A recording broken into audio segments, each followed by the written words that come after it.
Well, welcome to week 6 of our little trek through Israel. I was fortunate today to get some feedback on this class, and some said they loved the geography, others said they wish they had more Bible, and my comment was this was designed to give you the context of the lay of the land, so when you do read the Bible, then you've got the context. And Mark was just saying tonight that because of this series, as he's reading through, he can now picture, oh yeah, that's there, that's there. And that was my goal. So glad to have you with us here. Well, tonight we're going to go to Bethsaida. Say that with me, Bethsaida. And here's a picture of that model of Israel, and this is the north end of the model. And we can see Mount Hermon and the Hula Valley, the Golan Heights, the Upper and Lower Galilee, the Decapolis, and of course the mighty Sea of Galilee. And you remember we talked about the Via Maris. And what was the Via Maris? The main highway. Yeah, people from the north to the south followed that, and right through the north end of the Sea of Galilee. So Bethsaida is located right there. And we'll get a little bit closer look here shortly. Bethsaida means house of fish, or house of fishing, or the fisherman's house, or fishing town, or house of the hunt. That's where Bethsaida comes from. Beth meaning house, and then Saida meaning fish.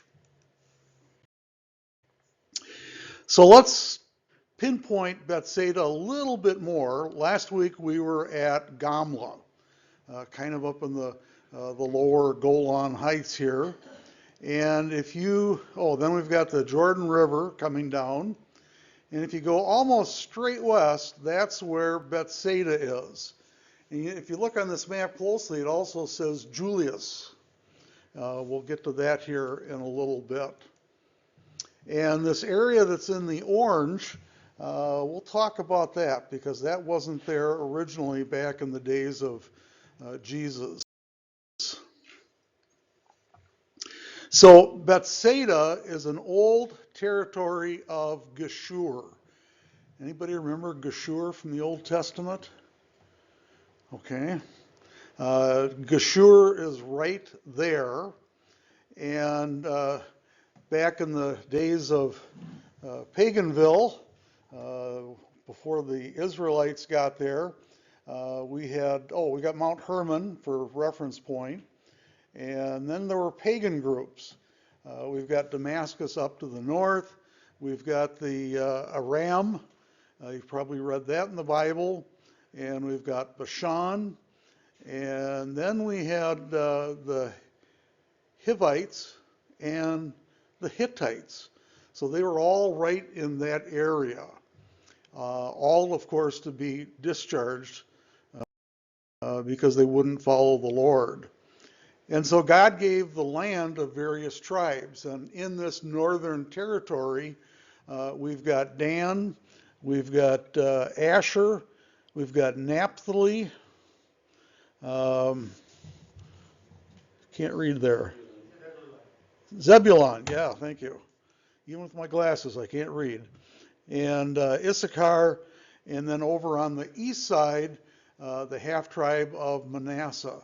So you've got all of these tribes, but there was an influence still from Geshur, which again is located right there.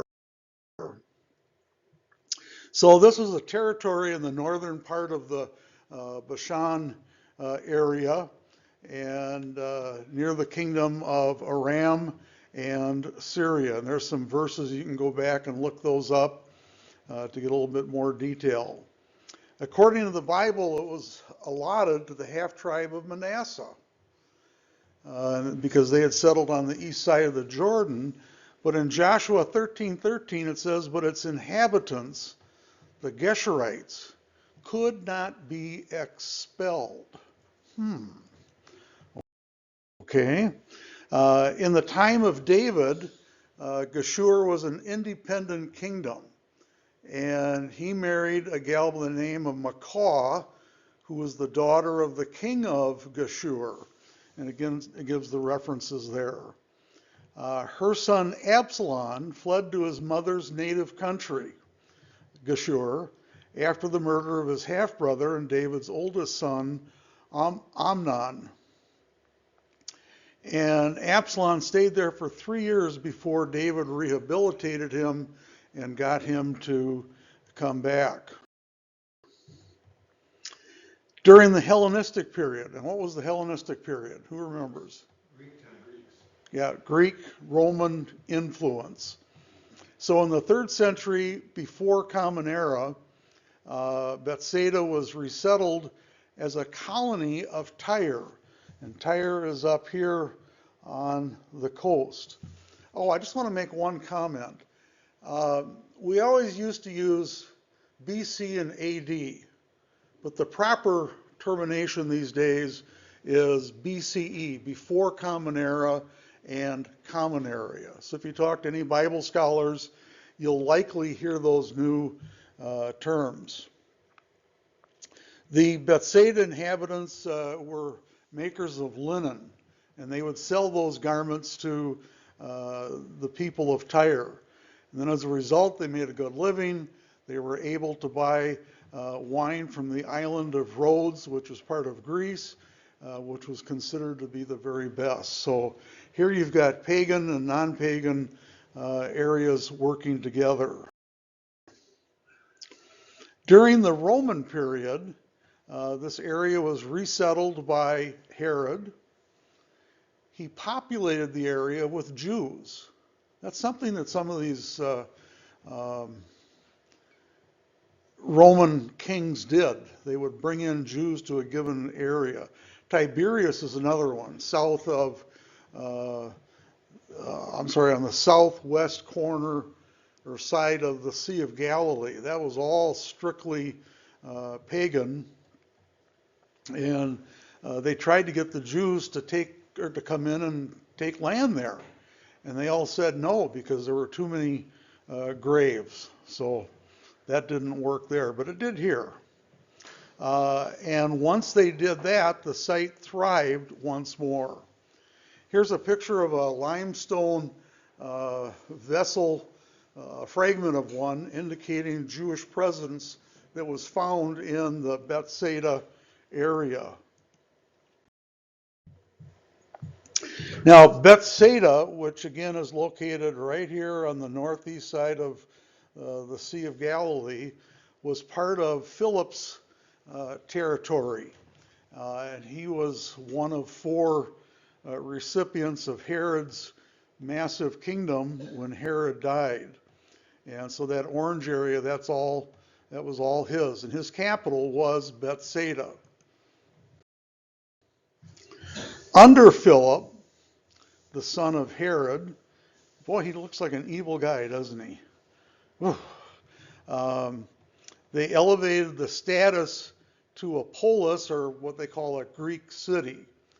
Coins were made in commemoration, and they renamed Bethsaida Julius after the Empress Livia, the wife of Augustus. Philip built a temple at Bethsaida for the Roman imperial cult and dedicated it to Livia Julia.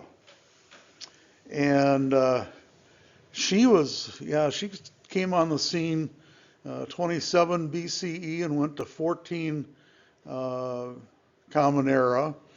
And quite the deal. Okay, on the Sea of Galilee, what's the Sea of Galilee made of? Water. Okay, so it was a major way to get around. I love that smile. In the area, And there were at least 15 harbors that were man-made, and they dotted all around the the shoreline of the Sea of Galilee, which was also known as the Kinneret. The harbors were basically made up of two things. One was a short pier jutting out into the water, and then also there was a long curved breakwater which protected the boats that were in there against the pier. And if you look at this when you get home, blow it up, and you'll see all these different piers and so forth going around the lake. So on the northeast end of the Sea of Galilee, again, we've got the Jordan River. We've got the current water level. Current. And Bethsaida is located way up here, way off of the water. So, question is, this is a fishing place, why is there no water? Good question. The water level back then was up to the, much closer to Bethsaida itself, and all of this area in between was filled in over the years. And so I said, all right, how did that happen? Well, I found out that in the 10th century, before Common Era, the Sea of Galilee covered much of what they now call the plain of Bethsaida, and the lake reached the shores of the mound meaning the city, and we'll show you that shortly. But they had landslides resulting from earthquakes that blocked the flow of the Jordan River. It created a high dam, and when the dams broke, the floodwaters came down, the silt came running down with it, and it filled the plain, creating shallow lagoons. And that pushed the seashore, farther out, and Bethsaida farther inland. Then they had a major catastrophic flood in the 4th century Common Era that filled up the plain with silt and many of the lagoons. And at that point, the fishermen of Bethsaida said, we've lost that one, and so they retreated permanently from the seashore.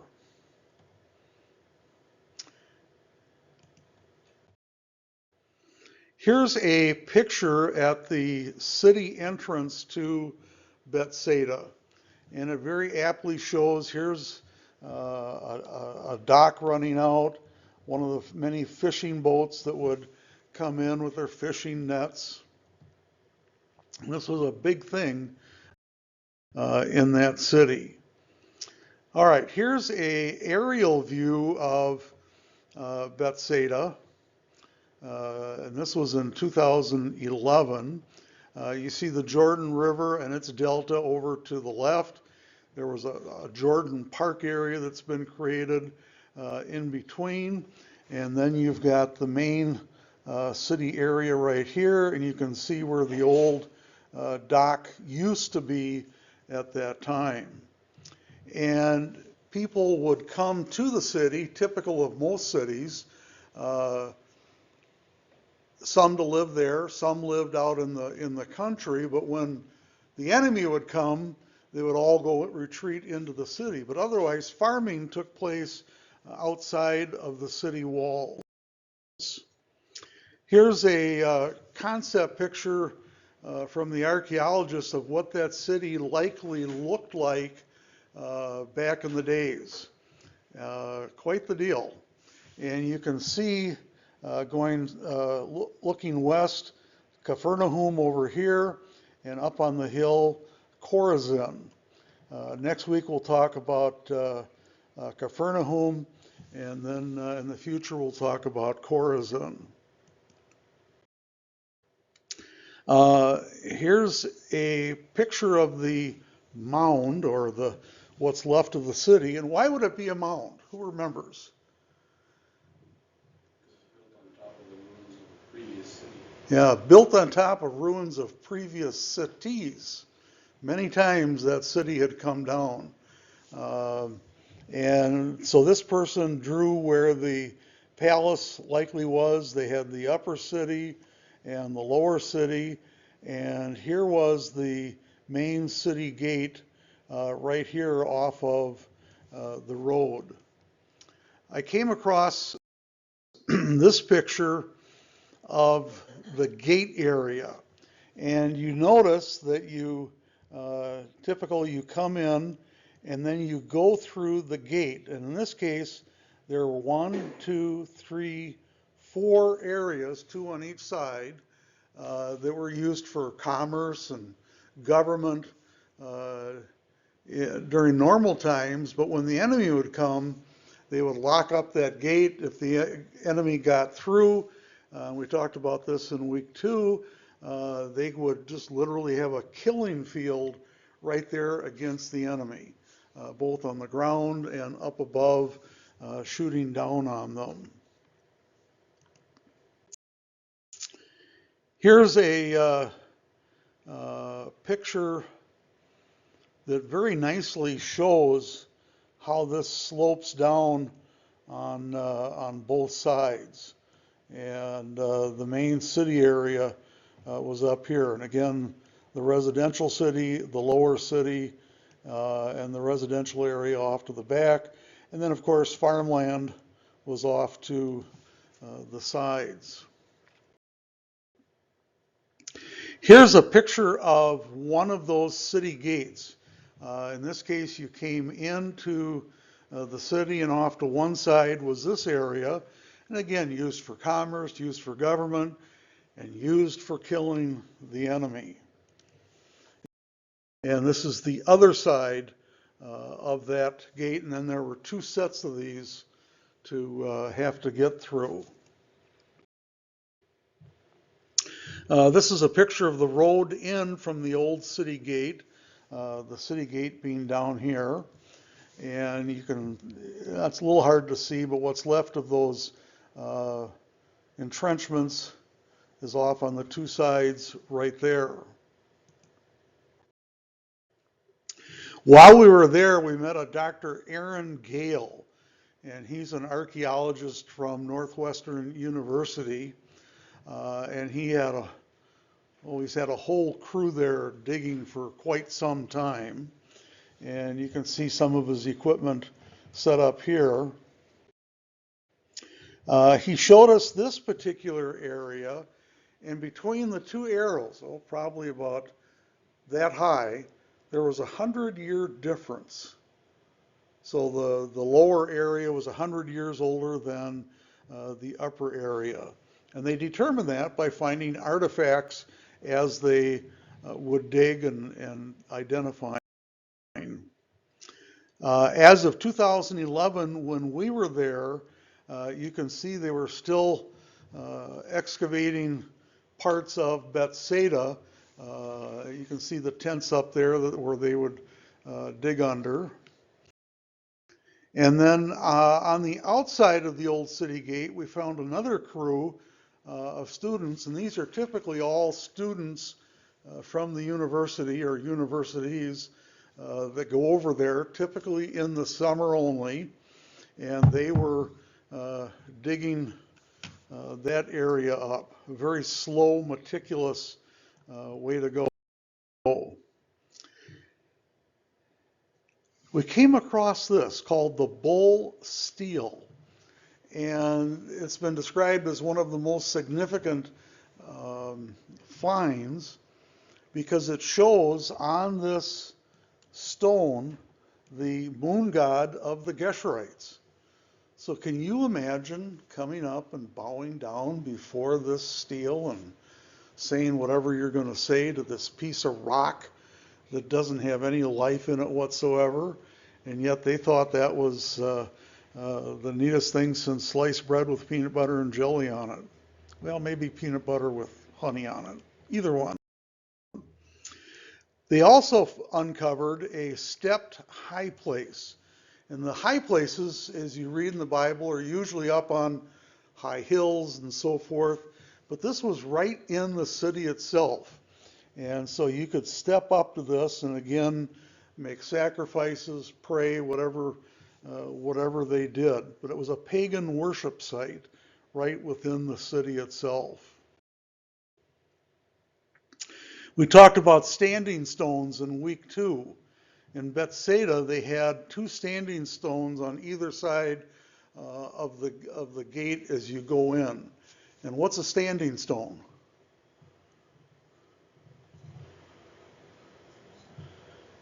It tells visitors something important about that site or what had happened. And so they had those right there, and we were able to witness them.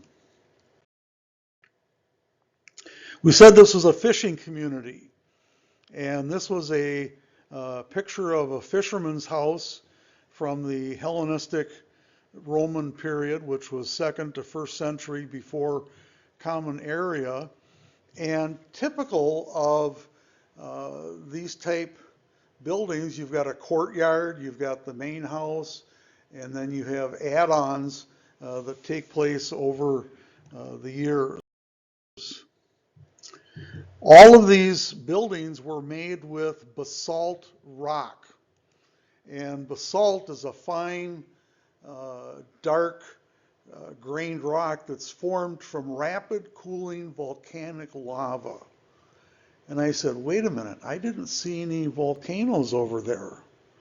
You know, you think of a volcano, it's big and tall, but did some research, and sure enough, throughout the Golan Heights and down into this area, there are small volcanoes that have been erupting over time, and so they had all this rock, and they used that as a building material.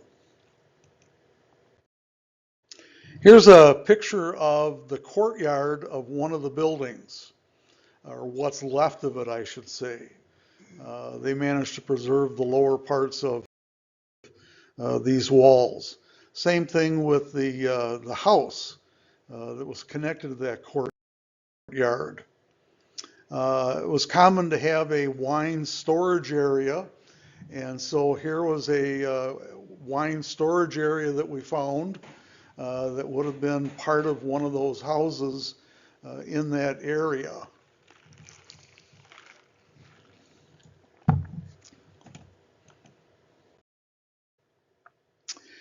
Here's just some of the remains of the city, and again, all made out of basalt rock. The roads aren't very wide, they're just used for walking. Didn't have cars back then. Another courtyard that we found, and a courtyard going into the back rooms. Must have been a very crude type of living, but that was life back then. Here was their modern kitchen of the day. You know, wouldn't you like to cook there?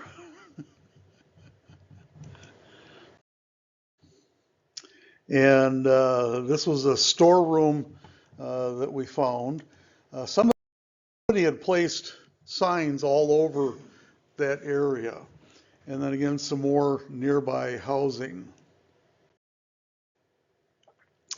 And a typical city street. And I asked the question, did Jesus walk here?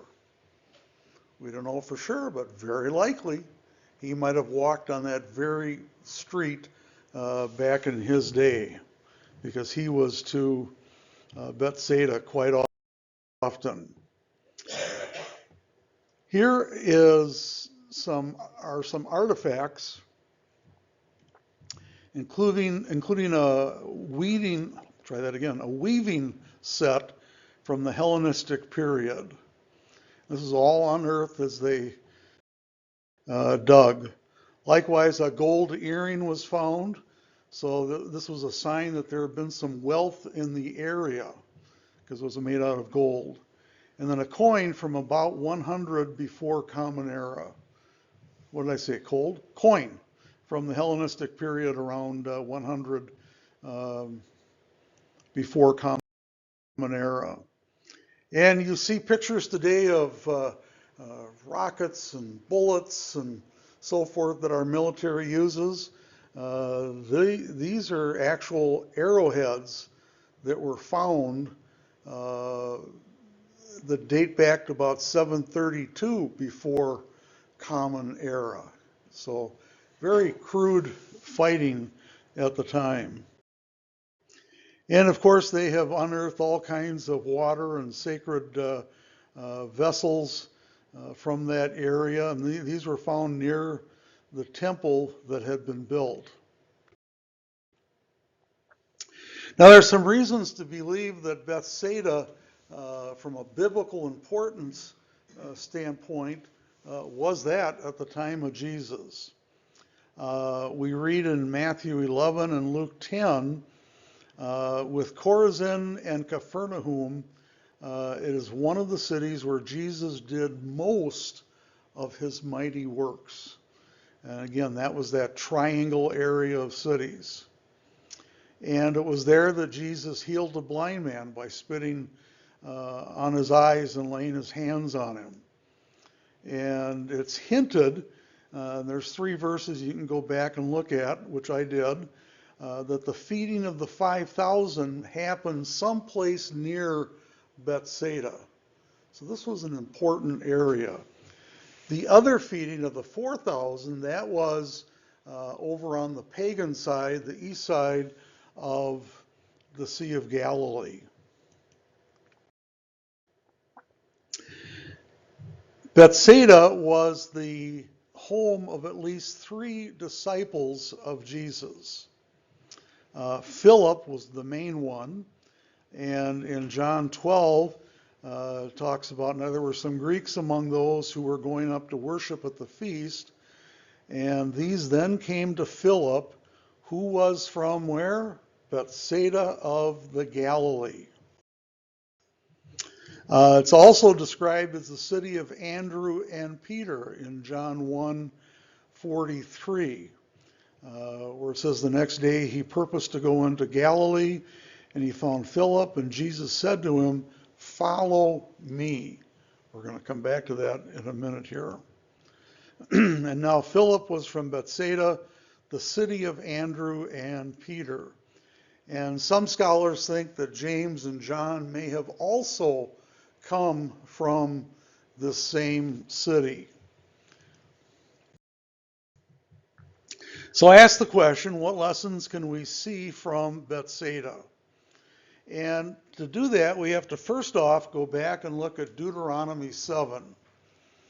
And it says, when the Lord your God brings you into the land you are entering to possess, and drives out before you many nations, and he lists them, 7 nations larger and stronger than you, and when the Lord your God has delivered them over to you, and you have defeated them. Now look at this. Here's the command. Then you must destroy them totally. Make no treaty with them. Show them no mercy. Do not intermarry with them. Do not give your daughters to their sons, and take their daughters for your sons. Why? For they will turn your children away from following me to serve other gods. And the Lord's anger will burn against you and will quickly destroy you. This is what you are to do to them. Break down their altars, smash their sacred stones, cut down their Asherah poles, and burn their idols in the fire. Why? For you are a people holy to the Lord your God. The Lord your God has chosen you out of all the peoples on the face of the earth to be his people, his treasured possession. So that's the command going way back in the Old Testament. And so if you remember back, it said, but the inhabitants, the Gershurites, could not be expelled. Why? Why do you think that was? I would submit they didn't have enough faith in God to move forward and do it, because God said, I'll take care of them. I'll weaken them so much that you can just go in and take them over. So then the question becomes, what effect over time did that event have? Not being able to drive the Gershurites out. What effect do you think that had?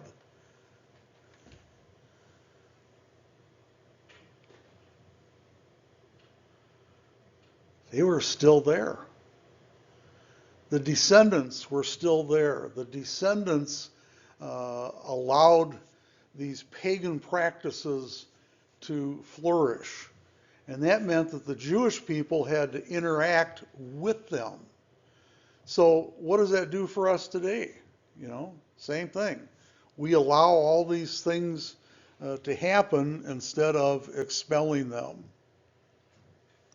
And a related question, what effect did this city, being Herod Philip's capital, have on life in the area? And the answer is simple. They were subject to Herod Philip and all of the Hellenistic culture and the Romans and what the Romans dictated, and it just made life really miserable. So Jesus came here on a regular basis. Why?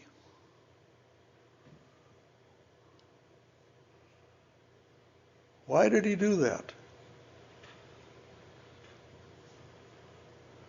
To visit Peter's mother.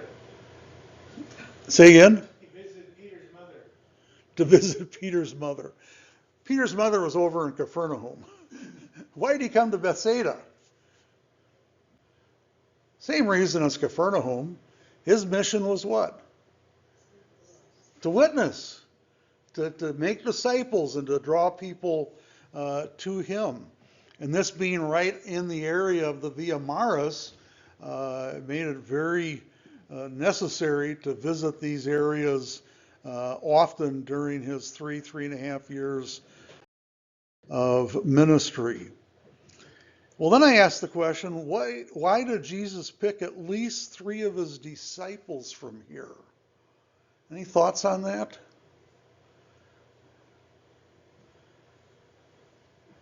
I don't have a precise answer, but I just know that he knew that establishing these disciples in this area should have a major effect on that area. And so how does all this relate to us today?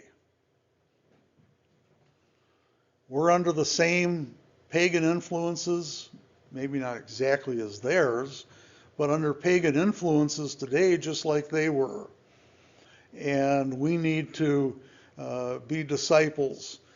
We need to get the word ingested in us. We need to go out and share that word.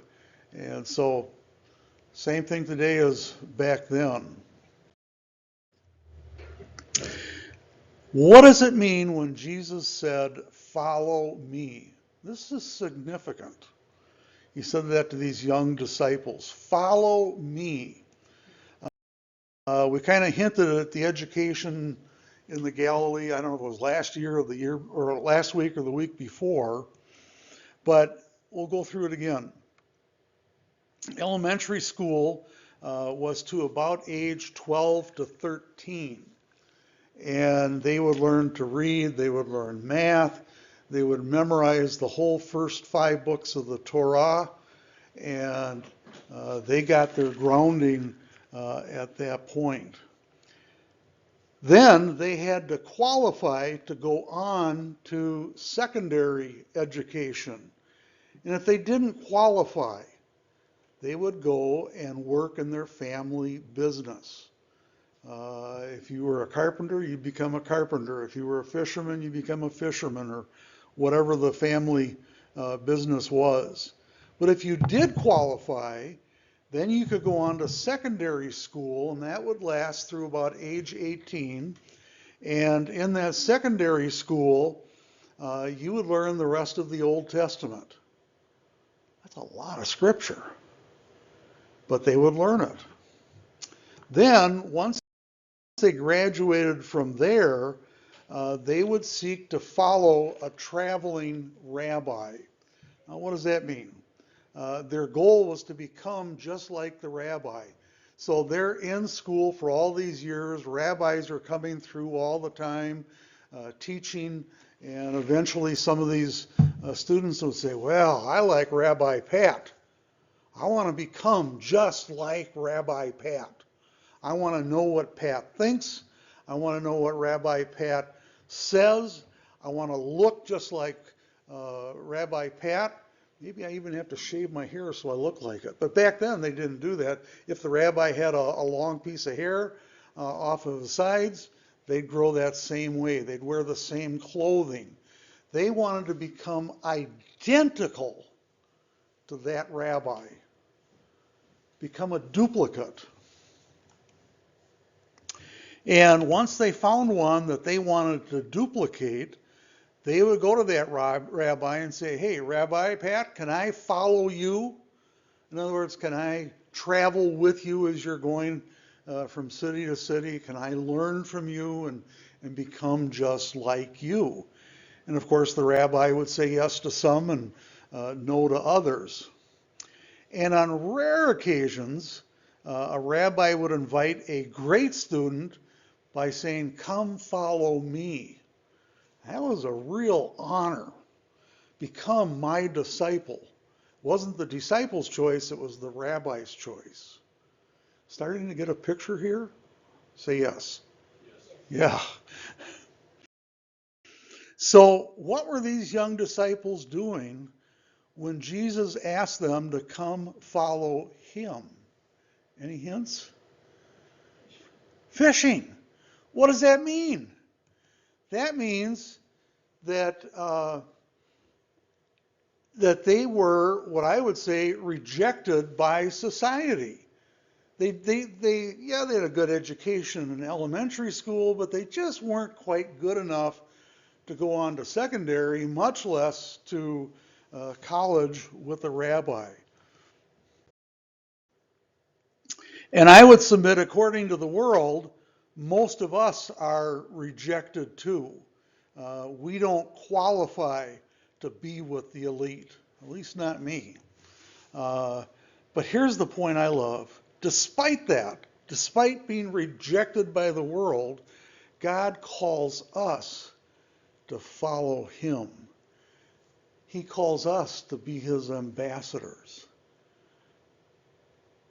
I wonder what those disciples thought when Rabbi Jesus says, come follow me. Who, me?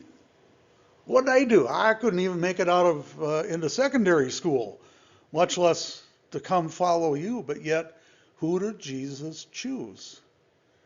He chose the lonely, simple person to go out and be his ambassadors. So what does that mean to you? To me, it means I'm special. You're special. You may not think of it, but God has called us, he's gifted us, and well, if that doesn't lift us up, I don't know what will. I mean, that is truly, truly an honor. So, what questions and thoughts do you